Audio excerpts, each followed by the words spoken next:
Hello friends, I am Dipanshi Sharma. Welcome to my channel Genius Dipanshi and I hope you are doing well. और आज start कर रहे हैं part 67 that is to changing variable values through a pointer. आज हम pointer की help से variable की वैल्यूज में चेंजेस करके उसको पॉइंट कराएंगे। तो हमने यहाँ पे सबसे पहले हेडर फाइल को इंक्लूड किया है stdio.h एंड conio.h। इसके बाद हम यहाँ पे अपना मेन फंक्शन को बनाएंगे जिसका टाइप हम लेंगे इंट। जब भी हम मेन फंक्शन का रिटर्न टाइप इंट लेते हैं तो हमें कुछ ना कुछ रिटर्न कराना पड़ता है, तो हम यहाँ पे रिटर्न 0 देंगे। उसके बाद मैंने यहाँ पे गेट ch फंक्शन का यूज़ किया है to hold the output screen, और हमने यहाँ पे क्लियर स्क्रीन फंक्शन का यूज़ किया है to clear the output screen. अब इसके बाद हम इंटीजर टाइप का एक्स वेरिएबल को इनिशियलाइज करेंगे वैल्यू 50 से। मैंने यहाँ पे एक एक्स वेरिएबल लिया है इंटीजर टाइप का जिसके अंदर मैंने 50 वैल्यू को स्टोर कराया है, और मैंने यहाँ पे अब एक जो है इंटीजर टाइप का पॉइंटर डिक्लेयर करेंगे। तो मैंने यहाँ पे return type space asterisk pointer का नेम ptr, मैंने इंट टाइप का पॉइंटर बनाया, एस्टरिस्क पॉइंटर का नेम है ptr। तो मैंने यहाँ पे एक पॉइंटर को डिक्लेयर कर लिया।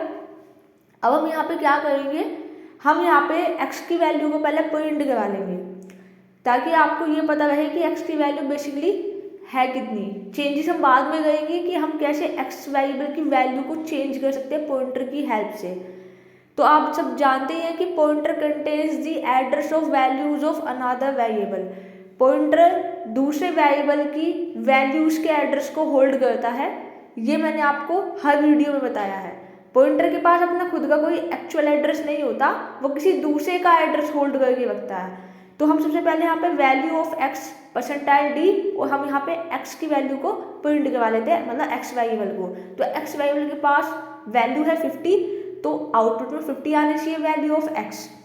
अब हमने ये जो ptr equal to address of x लिखा है, इसका मीनिंग क्या है कि पॉइंटर ptr क्या है, हमारा पॉइंटर है, पॉइंटर ने एड्रेस ऑपरेटर का हमने यहाँ पे यूज किया है।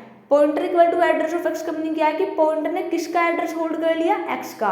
तो हम इस लाइन को ना ये वैल्यू ऑफ एक्स जो हमने प्रिंट करा के इसके जस्ट नीचे लिखेंगे। इसका रीजन क्या है कि पहले तो आपको वैल्यू ऑफ एक्स 50 पॉइंट हो जाएगा, फिर जब मैंने लिखा कि पॉइंटर ने अब किसका एड्रेस होल्ड कर लिया, एक्स का, फिर उसके बाद हम यहाँ चेंजेस करने वाले पॉइंटर की हेल्प से। मैंने लिखा यहाँ पे asterisk of ptr equal to 100 means क्या है, इसका पॉइंटर ने एड्रेस कंटेन कर रखा है एक्स वेरिएबल का। एक्स वेरिएबल पे जो भी वैल्यू पड़ी होगी उसमें अब कितनी वैल्यू आ जाएगी, 100, क्योंकि मैंने बताया था एस्टेरिस्क का मीनिंग होता है वैल्यू। तो पॉइंटर ने होल्ड किया है एक्स का एड्रेस, उस एड्रेस पर जो भी वैल्यू होगी वहां पर चेंज होगी 100 हो जाएगी। अब आप printf में लिखेंगे वापस से वैल्यू ऑफ x %d और आप यहाँ पे प्रिंट कराओगे x को, तो यहाँ पे अब आउटपुट में वैल्यू आनी चाहिए 100, क्योंकि पॉइंटर की हेल्प से मैंने वैल्यू को चेंज कर दिया। कैसे चेंज किया, पॉइंटर से पहले मैंने स्टार लगा दिया और इक्वल टू 100, तो 100 वैल्यू असाइन होगी पॉइंटर पे।